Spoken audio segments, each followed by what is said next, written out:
इस नियम की बात करते हैं, जो अधिनियम ये क्या नाम भंडार गृह अधिनियम है सेवा उपार्जन का, तो 2005 में ये नियम बनाया गया था। संशोधन 2022 में किया गया था। ये सूक्ष्म लघु मध्यम उद्योग में आता है और ये करीब 2 भागों में बंटा हुआ है। पहले भाग में वस्तुओं का उपार्जन है और सेकंड भाग में सेवाओं का उपार्जन दे रखा है। तो इसमें देखो पहले भाग में प्रस्तावना की प्रभावशीलता आती है। इसमें कौन कौन सी चीज़ें रखी है, इसमें इंपॉर्टेंट ये 3 चीज़ रहेंगी। क्यों इंपॉर्टेंट, क्योंकि देखो संत रविदास राष्ट्रीय पर हथकरघा विभाग निगम खादी ग्राम उद्योग मध्य प्रदेश लघु उद्योग मार्केट, ये तीनों चीज़ बहुत इंपॉर्टेंट है इसमें रहेंगी। 3 में फिर परिभाषाएँ आ जाती है। भाषाओं के अनुसार कोई चीज़ पूछी जा सकती है। इसमें पूछा जा सकता है कि जैम क्या चीज़ है, तो जैम एक भाषा का स्थापित मार्केट की प्लेस है।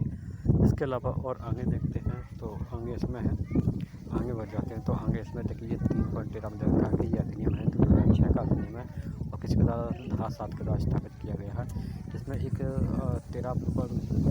3.15 में दे रखा है quality and cost based selection दे रखा है इसमें। इसके अलावा और आगे बढ़ते हैं, ये सारी चीज़ें लास्ट में देखिए क्या दे रखा है, पर क्वालिफिकेशन रिक्वायरमेंट से आकृत निर्धारित पूरा आता है। तो इसमें जैसे कुछ चीज़ें इंपॉर्टेंट हो सकती हैं। और देखो इसमें यहाँ एक 13.21 में दे रखा है कि MP टेंडर पोर्टल से आकृत मध्य प्रदेश शासन नियोक्ता हेतु आवंटित अधिकृत शासकीय पोर्टल, ये सारी चीज़ इंपॉर्टेंट हो सकती है। इसके अलावा देखो इसमें 4 में आता है, 4 में क्रय मूल्य के सिद्धांत, मतलब किस प्रकार से क्रय करेंगे उसके लिए जो भी सिद्धांत दे रखे उसमें। अब देखिए इसमें एक जैम पोर्टल दे रखा है। जैम पोर्टल की स्थापना 2007 में 2016 में होती है। और इसमें देखो MP टेंडर पोर्टल से इसमें जो भी टेंडर मतलब आप जैसे कोई भी चीज़ का टेंडर लेते हो तो इसमें वही बात कही गई है। टेंडर के लिए मध्य प्रदेश सेवा, मतलब आप कहीं से कोई भी सरकारी आपका विभाग है तो आप कहाँ से कोई चीज़ खरीद सकते हैं, तो मध्य प्रदेश का या तो MP टेंडर पोर्टल से खरीदिए या फिर जैम पोर्टल से खरीदिए। जैम पोर्टल केंद्र सरकार द्वारा चलाया जा रहा है, वहीं कहते हैं MP टेंडर MP सरकार द्वारा चलाया जा रहा है। ठीक है, तो अब इसके आगे बढ़ते हैं, तो आगे दे रखते हैं इसमें। अब अगर नंबर 5 आता है, नंबर 5 में क्रय के सक्षम अधिकारी, मतलब इसे कौन खरीद सकता है। तो इसमें अधिकारी का नाम दे रखा है, कौन देखा क्या दे रखा है अधिकारी का नाम, वित्तीय इसमें अधिकारी। तो इसमें वैसे लिखा है सक्षम प्राधिकारी कौन होगा, राज्य शासन द्वारा। राज्य शासन द्वारा क्या होगा, तो देखो इसमें इतना याद रखना कि क्रय के लिए सक्षम अधिकारी कैसे नंबर में रखा, 5 नंबर में ये पूछा जाएगा। अब यहाँ पे 6 नंबर आता है। 6 नंबर में क्या है, राज्य शासन के उपक्रम से बिना निविदा अवंत किए सेवाओं का उपार्जन करना। ठीक है ना। अब इसमें क्या क्या दे रखा है, देखिए इसमें कौन कौन सी चीज़ आ जाती हैं। मध्य प्रदेश माध्यम से क्या करेंगे, मध्य प्रदेश पर्यटन से क्या किया जाएगा, मध्य प्रदेश पास्ट पर्सन से क्या किया जाएगा, Madhya Pradesh state and electronic development corporation से क्या किया जाएगा, मध्य प्रदेश उद्यमिता विकास केंद्र से क्या किया जाएगा, Madhya Pradesh public health and services corporation limited से क्या किया जाएगा, वहीं MP स्टेट कॉर्पोरेशन से क्या किया जाएगा। ये सारी चीज़ें दे रखी हैं। अब वहीं देखो 6 हो गया। अब 7 में आते हैं। अब 7 में क्या कह रहा है, अनारक्षित सामग्री। अनारक्षित सामग्री क्या होगी, अब देखते हैं इसमें पढ़ लेते एक बार। कह रहा है कि अनारक्षित सामग्री का क्रय, मतलब कोई सामग्री होगी उसका क्रय किसके अनुसार किया जाएगा, नियम 8, 9, 10 में तहत किया जाएगा। अब नियम 8 और 9 तक क्या है पढ़ लेंगे, लेकिन इसमें और देख लेते हैं आगे क्या लिखा है। तो आगे इसमें पढ़ते हैं, जैम पोर्टल के की जाने वाली दशा में युक्तता मतलब रिस्पॉन्सिबिलिटी ऑपरेट क्रयकर्ता द्वारा प्रवर्तित की जाएगी। जैम पोर्टल के क्रय स्थिति में क्रय की जाने वाली सामग्री का कुल अनुमानित मूल्य 2.5 लाख रुपये से अधिक होने पर जैम पोर्टल से निविदा किया जाएगा। मतलब कह रहा है कि अगर कोई आप विभाग है, विभाग के द्वारा कोई चीज़ खरीदी जा रही है और वो चीज़ मान लीजिए कि 2.5 लाख से कम की है, तो आप सही कहीं से भी खरीद सकते हैं। इसमें ऐसा बाउंडेशन नहीं दे रखा, लेकिन अगर जैसे 2.5 लाख से ऊपर जा रही है तो कह रहा है भैया आप जैम पोर्टल से ही खरीदेंगे। अब देखिए इसमें नियम नंबर क्या दे रखा है, 50 रुपये से तक की सामग्री कैसे खरीदी जाएगी बिना कोटेशन के। मतलब क्या होता है, कभी कहा हम लैपटॉप वगैरह मोबाइल वगैरह या फिर कोई भी चीज़ लेने जाते हैं, देखते हैं लैपटॉप पर लेने जाते हैं, कहते हैं भैया इसका कोटेशन बना दो। तो कह रहा है देखो 50,000 रुपये की चीज़ है तो आप बिना कोटेशन खरीद लो। ठीक है ना, कोई दिक्कत नहीं है। और इसमें कोई अधिकारी है, सक्षम अधिकारी के प्रमाण पत्र के आधार पर खरीद सकते हैं। ठीक है ना, इसमें 50,000 का कोई अधिकारी सक्षम कार्यकर्ता अधिकारी, इसमें कोई अधिकारी। हाँ, और देखो इसमें एक वित्तीय वर्ष में 5 पेज से अधिक बार खरीद सकते हैं, ये याद रखना होगा। और क्या बिना कोटेशन खरीद सकते हैं, कितनी बार कर सकते हैं, 50,000 तक की वस्तु है। हम 50,000 तक की वस्तु को एक वर्ष में 5 बार से अधिक नहीं खरीद सकते, और वो भी बिना कोटेशन के, मतलब बिना कोटेशन के खरीद सकते हैं। कितनी बार? 5 बार, उससे ज़्यादा नहीं खरीद सकते। अगर 50 हज़ार करके, देखो क्या 50 हज़ार करके 5 पे खरीद रहे हैं तो कितना हो गया? 2.5 लाख। अब जैसे 2.5 लाख से ऊपर जा रहे हैं तो क्या होगा? हमें जैम पोर्टल से खरीदना पड़ेगा। तो यहाँ पे स्पष्ट किया कि 5 बार से आप ज़्यादा नहीं खरीद सकते। अब नियम नंबर 9 आता है। देखो इसमें नियम नंबर 9 कह रहा है कि विभागीय समिति द्वारा क्रय करना। अब विभागीय समिति में कौन होगा? प्रबंधक होगा, आयुक्त होगा, मुख्य अर्पण अधिकारी होगा। आयुक्त तो मुख्य अर्पण अधिकारी। तो इसमें नियम क्या कह रहा है? 50,000 से अधिक और 2.5 लाख के मूल्य तक की अनाचार सामग्री क्रय किया जा सका। मतलब कह रहा है अगर कोई सामग्री 50,000 से अधिक है और 2.5 लाख तक की है तो उसका उसका जो क्रय किया जाएगा वो विभागीय समिति द्वारा किया जाएगा। ठीक है ना। और इसमें देखो जो विभागीय समिति होगी उसमें न्यूनतम 3 सदस्य होंगे। एक वित्तीय मामलों का जानकार होगा। उसमें 30 सदस्य कह दिया है। 30 सदस्य के अलावा कह दिया कि भैया एक वित्तीय मामलों का जानकार होना चाहिए इसमें। ठीक है ना। और यह समिति जैम पोर्टल पर उपलब्ध विभिन्न विक्रेताओं से न्यूनतम 3 निर्माताओं के उत्पाद की युक्त गुणवत्ता विश्लेषण और प्रदाय की अवधि तुलनात्मक न्यूनतम दर से निर्माता उत्पाद क्रय की अनुशंसा निम्नानुसार प्रमाणित करेंगे। अब देखिए उसमें जो जैसे कि हम किसी जैम पोर्टल से खरीद रहे हैं तो कह रहे हैं कि इस प्रकार से वहाँ से चीज़ खरीदी जाएगी। कह रहा कि 50,000 से ऊपर और 2.5 लाख के बीच की जगह है तो विभागीय समिति द्वारा खरीदी जाएगा। और विभागीय समिति में 3 सदस्य होंगे। 3 सदस्य में एक वित्त विभाग का सदस्य होगा। ठीक है ना। और इसमें ये दे रखा है कि कितनी बार खरीद सकते हैं विभागीय समिति द्वारा। इसमें ऐसा कहीं बाउंडेशन नहीं दे रखा है कि कितनी बार खरीद सकती है। ठीक है ना, कोई बात नहीं। अब चलते हम 10 में। और 10 में कह रहे हैं निविदाओं का प्रकार। मतलब जैसे कि हम टेंडर जारी करते हैं तो टेंडर किस प्रकार का होगा? खुला टेंडर होगा या बॉन्ड या फिर लिमिटेड कंपनी को बुलाएंगे। मतलब मान चलिए कि हम टेंडर जारी करना चाह रहे हैं तो हम क्या एक पेपर में दे देंगे। मतलब जैसे मैं किसी चीज़ में बेचना चाह रहा हूँ तो जैसे मैं अपने 2-4 रिश्तेदारों को बुलाऊँगा, भैया ये चीज़ मैं बेचना चाह रहा हूँ, आप बताएं। लेकिन भाई मानिए तो इसमें देखो पहले नंबर पर है खुली निविदा। तो खुली निविदा में क्या रहेगा कि 2.5 लाख रुपये से अधिक होने पर नियम नंबर 9 से निर्धारित क्रय संभव अथवा वांछनीय न होने की दिशा में खुली निविदा के माध्यम से क्रय की कार्रवाई की जाएगी। खुली निविदा। ठीक है ना। तो इसमें किसके द्वारा कर रहे हैं हम? MP टेंडर के द्वारा अथवा जैम पोर्टल के द्वारा। मतलब 2.5 लाख से अधिक होने पर, नियम 2.5 लाख से अधिक है तो हम क्या कर रहे हैं कि MP टेंडर द्वारा या जैम पोर्टल के द्वारा खरीद कर रहे हैं। ठीक है ना। अब दूसरे उसमें दे रखा है 10 में। देखो 10 में स्टार्ट हुआ था। 10 में कितने पॉइंट है? 10(1) में क्या है? खुली निविदा। अब 10(1) में क्या कह रहा है? 2.5 लाख से अधिक होने पर आप किसके माध्यम से वो खरीदी करेंगे, टेंडर जारी करेंगे? मतलब आप MP टेंडर या फिर जैम पोर्टल के माध्यम से। अब हम बात करते हैं आगे ई पोर्टल के अतिरिक्त व्यापक परिचालन वाले कम से कम 1 राष्ट्रीय 2 राज्य स्तरीय। मतलब कह रहा है कि आप ई पोर्टल के माध्यम से खरीद करना चाह रहे हैं तो उसके लिए आप टेंडर जारी करेंगे। तो कह रहा है कि भैया आप कम से कम 1 राष्ट्रीय स्तर का पेपर हो, जो अखबार होता है, 2 राज्य स्तर के पेपर हो। उसमें विज्ञापन आपको देना पड़ेगा कि निविदा का विस्तृत विवरण पोर्टल पर उपलब्ध कराया जाएगा। ठीक है ना। अब 10(1)(3) में दे रखा है, क्या दे रखा है कि सामान्य निविदा की सूचना प्रकाशन से निविदा। देखो जो हमने टेंडर जारी कर रहे हैं, है ना, तो उसके लिए क्या कह दिया कि भैया आप जो प्रकाशन कर रहे हो जैसे पेपर में जो कहीं भी, तो उसका समय उसने निर्धारित कर दिया है न्यूनतम 21 दिन होना चाहिए कम से कम बताने की। जैसे कि हम टेंडर किसी चीज़ को खरीदना चाह रहे हैं या फिर बेचना चाह रहे हैं तो उसके लिए हम टेंडर जारी करवा रहे हैं। तो हमने क्या किया, पेपर में निकलवा दिया। हम जैसे किसी चीज़ को खरीदना चाह रहे हैं, मार्केट से हमने पेन खरीद रहे हैं तो हमने उसके लिए टेंडर जारी कर दिया। तो वो टेंडर नहीं, मतलब एक तरह से हमने क्या किया, उसके लिए पहले विज्ञापन दिया, पेपर में निकलवा दिया कि भैया हम जो चीज़ खरीदना चाह रहे हैं या बेचना चाह रहे हैं। तो इसके लिए हमने क्या किया, 1 राष्ट्रीय स्तर का पेपर ले लिया। जैसे कि हमने ले लिया जनसंख्या राष्ट्रीय स्तर का पेपर है। दूसरा हमने लोकल का ले लिया, राज्य एक्सप्रेस वगैरह मध्य प्रदेश का। तो एक ही पेपर और देख लो, दूसरा कोई रेस्टोरेंट वगैरह कोई मतलब चलता हो, कैसे 2 पेपर हमने जगह नहीं करवा दी कि हम इस चीज़ को खरीदना चाहते हैं, अगर कोई इंटरेस्ट हो तो हमारे यहाँ वो अपना फॉर्म भरे निपटा के लिए, और उसकी हमने सूचना जारी कर दी, भैया 21 दिन का आपका समय है, तो आप इसमें जाकर भर सकते हैं। समय निविदा प्रकाशन से न्यूनतम 14 दिवस की होगी। इसमें कम से कम अल्पकालिक निविदाएँ न्यूनतम 21 दिन का समय दिया जाएगा, ठीक है ना। उसके लिए विशेष परिस्थिति में, अगर विशेष परिस्थिति है तो उसके लिए कितना समय देना है, 14 दिन, ठीक है ना।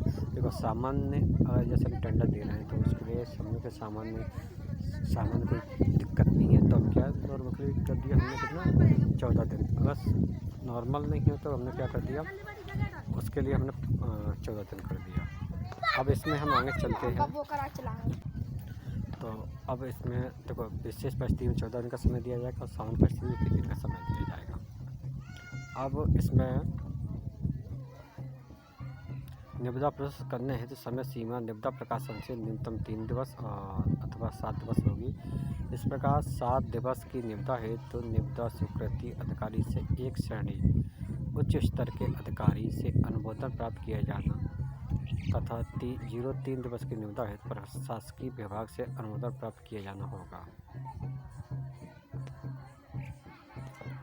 देखो इसमें कोई अपने लिए हाँ, अब देखिए इसमें क्या होता है कि अपन कोई भी जैसे कि टेंडर जारी करते हैं या फिर अपन जाके, तो उसमें क्या है, जैसे मान चलो कि मेरा 100 रुपये का टेंडर है, तो उसका क्या है, कुछ मूल्य कितना, उसका 0.5% शुल्क देना होगा। 100 रुपये का 0.5 देख लीजिए कितना है, तो क्या है ना, एक इतनी राशि जमा करनी पड़ती है, कोई जो जितने समय उनके लिए कहें उतने समय के लिए जमा करनी पड़ेगी। और किसके माध्यम से जमा करनी पड़ेगी, ये सेवा मध्य प्रदेश लघु उद्योग के माध्यम से हम ले सकते हैं। अब इसमें देखिए यहाँ पे 10.2 चलेगा, तो 10.1 कहाँ है, 10.1 का है खुली निविदा, और यहाँ पे 2 चल रहा है एकल स्रोत हेतु निविदा। वहाँ पे थी खुली, अभी एकल स्रोत है। एकल स्रोत में क्या है, देख लीजिए इसमें कोई जो अच्छी काम की चीज़ होगी वही देखते हैं, बाकी चीज़ अपन देख चुके हैं ऊपर।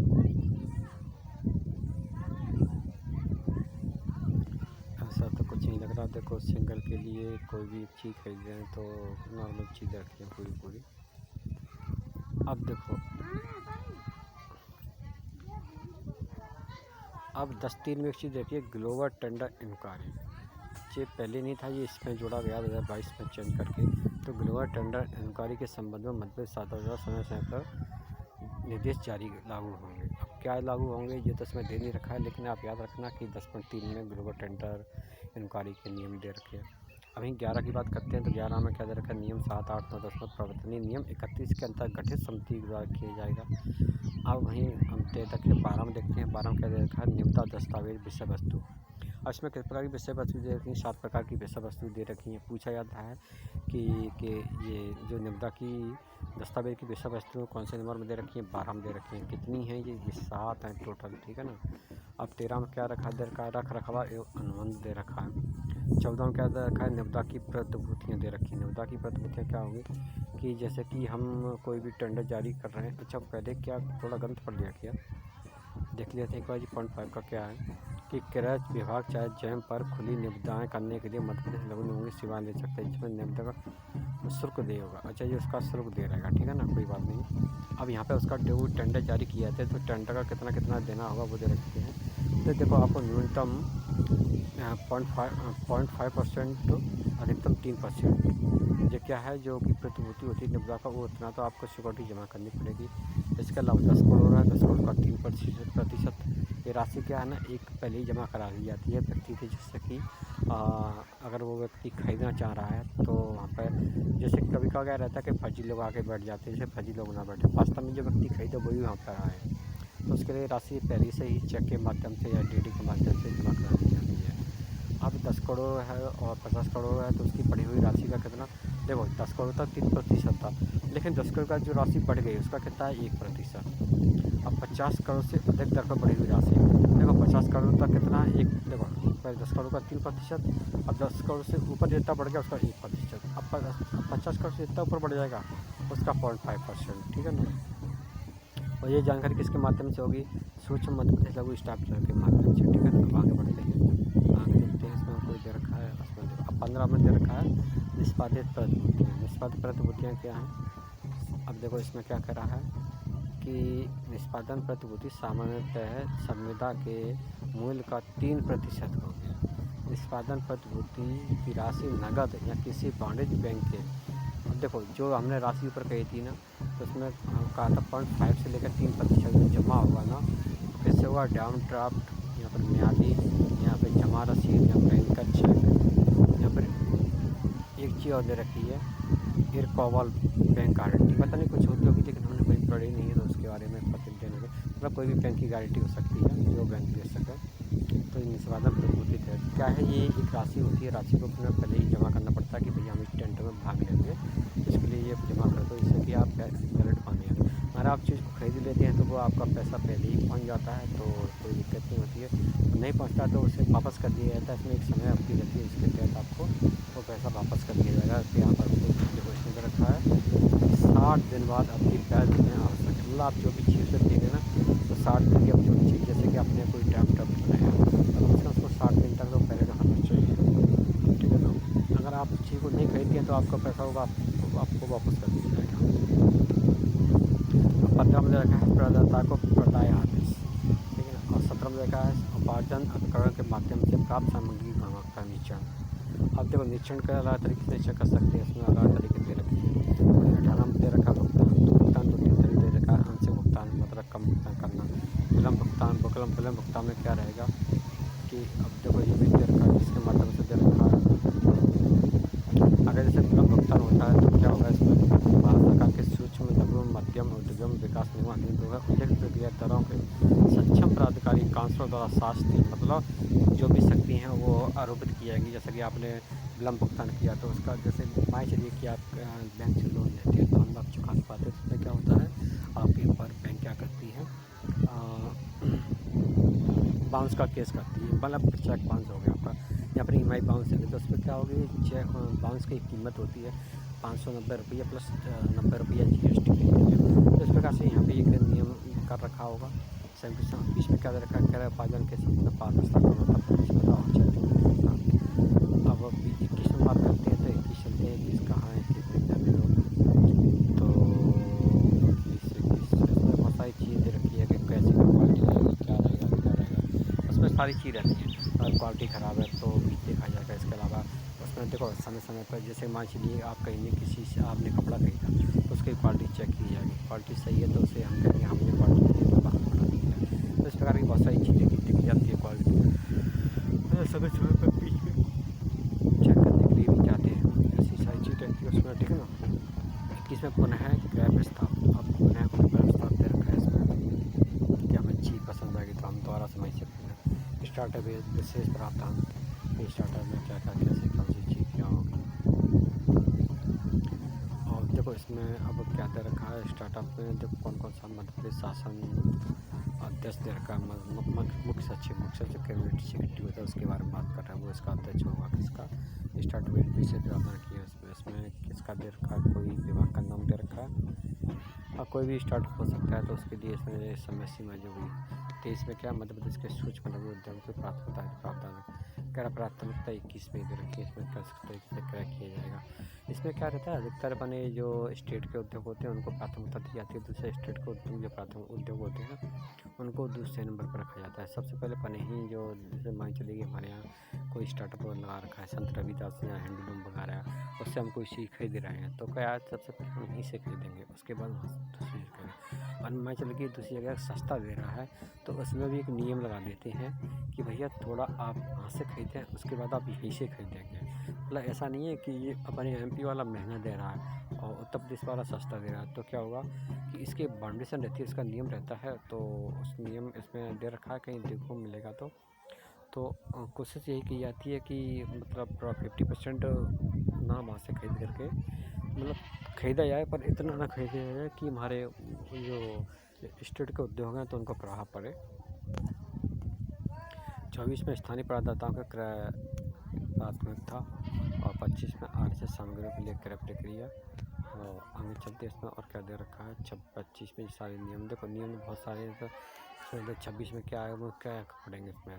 तो इसमें देखिए बहुत सारी चीज़ दे रखी है लंबी चौड़ी करके। 27 में कुछ छूट दे रखी है, इस प्रकार की छूट क्या रहेगी। 28 में देखो लंबी चौड़ी लाइन दे रखी है प्रशासकीय विभाग की तरह। 29 में कितनी लंबी चौड़ी लाइन दे रखी है। 30 में भी दे रखी है, 31 में भी ऐसी दे रखी है।